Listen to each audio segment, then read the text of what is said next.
आप गुस्सा क्यों नहीं होते, आपको क्रोध क्यों नहीं आता? इसका मतलब ये नहीं क्रोध नहीं आता, क्रोध भी दो प्रकार का होता है, एक इंटरनल, एक बाहर वाला। कुछ लोगों का दिख जाता, कुछ लोगों का दिखता नहीं। लेकिन बहुत हद तक हमने प्रयत्न किया कि हमें अपनी मुस्कुराहट भागने नहीं देना। अब आप पूछोगे हाउ पॉसिबल, वो कैसे पॉसिबल हुआ? तो लोग हमसे पूछते हैं कि आप झंझलाते नहीं, आपके पास लोग इतना परेशान करने आते, आपको नहीं लगता मन ही मन कई बार आपको लगने लगता ये हमारे अधिकारी, हमारे बॉस हमारा हित नहीं चाहते, हमें छुट्टी नहीं दे रहे हैं, हमें ज़रूरत भी है? मन में कई बार ऐसा लगने लगता, कई बार विचार, फिर स्ट्रेस भी आता, फिर बहुत ज़्यादा एक आध कोई साथ में रहने वाला और शैतानी कर दे तो फिर और भड़बड़ा जाता शरीर। और कोई सच में अपने लिए हंस रहा हो दूर खड़ा तो यही लगता है ये हमारे ऊपर हंस रहा है। ये जो मन की गति है ये बड़ी खतरनाक है। ये मन कई बार ऐसी चीजों को सत्य मान लेता है जो सत्य होती नहीं। तो स्ट्रेस मुक्ति का सर्वोत्तम उपाय, या तो आप यहाँ व्यस्त बहुत रहते पर 12 घंटे की ड्यूटी करके आए, आप 5 मिनट मेडिटेशन करिए, ध्यान। जरूरी नहीं आप हनुमान जी का करो, राम जी का करो, आप जिनको मानते अपने गुरु का ध्यान करो, अपने इष्ट का, आराध्य का। हमारे सरदार परंपरा से जो है वो अपने गुरु ग्रंथ साहब का, जिनका भाव बने।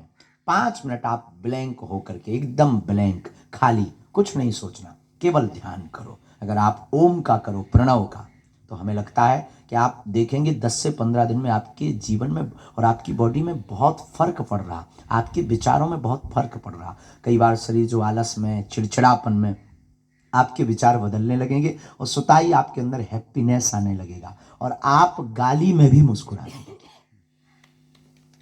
कोई उल्टा भी बोलेगा तब भी मुस्कुराएंगे। तो स्ट्रेस मुक्ति का सर्वोत्तम उपाय है ध्यान, मेडिटेशन।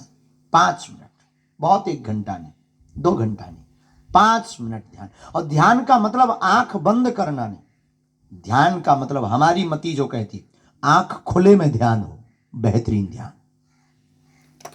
आंख खुली रहे और अपने आप को, हम, मैं कौन हूं और इस पृथ्वी पर क्यों आए।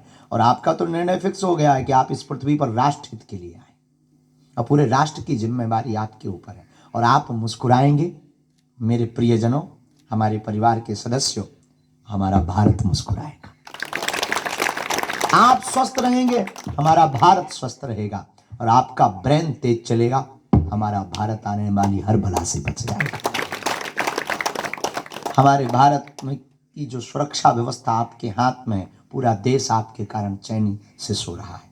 लेकिन आपका मुस्कुराते हुए रहना बहुत जरूरी। और हमने तो प्रण लिया है कि हम, अभी आपको बता भी रहे थे कैंप में जहाँ बैठे चाय पी रहे थे, हम प्रार्थना कर रहे थे कि एक बार हमारे साथ ऐसी घटना घटी तो हमारे जीवन में वो क्रांति हुई।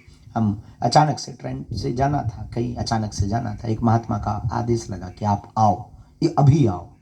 हम किसी शहर में कथा कर रहे थे, वहाँ से हमने रेलगाड़ी पकड़ी, रेलगाड़ी पर बैठे तो कुछ कोटा ऐसे होते हैं जो तुरंत टिकट मिल जाते हैं, पर उस दिन किस्मत की बात कि हमको नहीं मिली।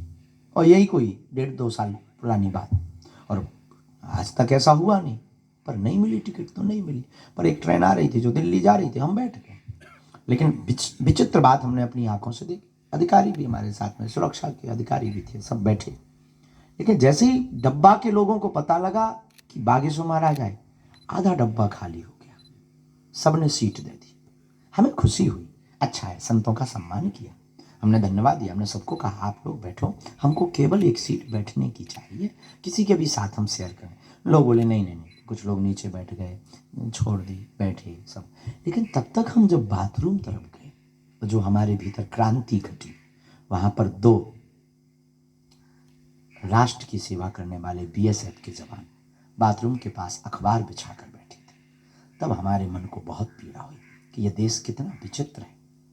एक कोई अभिनेता या कोई व्यक्ति उस बोगी में बैठ जाता है तो बोगी खाली हो जाती है, और सबसे बड़ा अभिनेता इस देश का हीरो कई महीनों बाद अपने घर पर परिवार से मिलने आता है, उसको एक सीट तक शेयर नहीं होती है। उस दिन हमने प्रण लिया था कि अब जो भी होगा हमारे जीवन में, हम कुछ ना कुछ अपने शब्दों से भारत के लोगों को मोटिवेट करेंगे।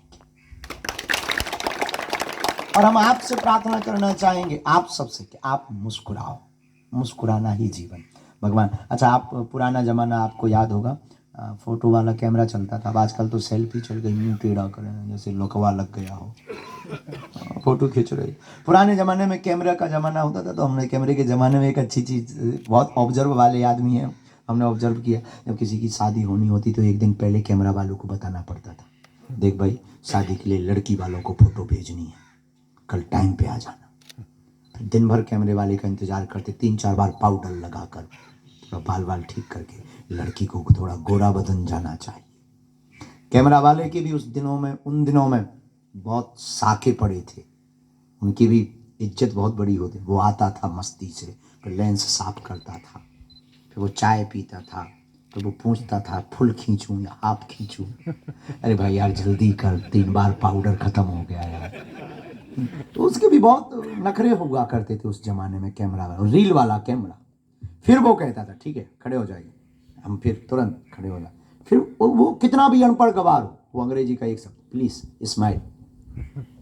अनपढ़ गवार, हमारे गांव का छन्नू लाल आदमी, नाम उसका छन्नू लाल, अनपढ़, कभी स्कूल का मुंह नहीं देखा, लेकिन उसने कैमरा क्या खरीदा, प्लीज स्माइल बोलता था। और कभी वो अपना नाम नहीं लिख पाया ठीक से, वो प्लीज स्माइल बोलता था। वो हम लोग तुरंत, जैसे कैमरा वाला प्लीज स्माइल, हम लोग तुरंत दांत निकाल, 32 बाहर, हम मुस्कुरा देते थे। अब वो तुरंत फोटो खींच देता था। फिर 2-3 दिन इंतजार करते थे, क्योंकि वो धुल कर आती थी। जब 2-3 दिन बाद फोटो आती थी, अपनी फोटो देखकर हम लोग हंसते थे, हो तेरी क्या गजब फोटो आई। विचार करिए, 1 सेकंड मुस्कुराने से जब चित्र अच्छा आ सकता है, जीवन भर मुस्कुराते रहिए, पूरी जिंदगी अच्छी आ सकती है। पूरा जीवन बेहतरीन हो सकता है आपका, पूरा जीवन आपका प्रसन्नता से भरा हुआ हो सकता, पूरी लाइफ आपकी हैप्पीनेस में हो सकती। कोई हमसे कहे, हमने तो भगवान कृष्ण से एक बात सीखी, वो आदमी, वो महापुरुष बहुत ऊंचा, वो परमात्मा हमारा, वो परमात्मा वृंदावन में रहता, छोड़ता है कोई गम नहीं, मुस्कुराता है, वृंदावन को भी छोड़कर मथुरा में आता है माता पिता के पास, और फिर भागना पड़ता द्वारका, यही गुजरात में, तब भी वो मुस्कुराते हैं। 16,108 विवाह करते हैं, और शादी में भला कौन ना मुस्कुराए, भगवान कृष्ण मुस्कुराते हैं। 1,61,080 बेटे हुए भगवान के, तब भी वो मुस्कुराए।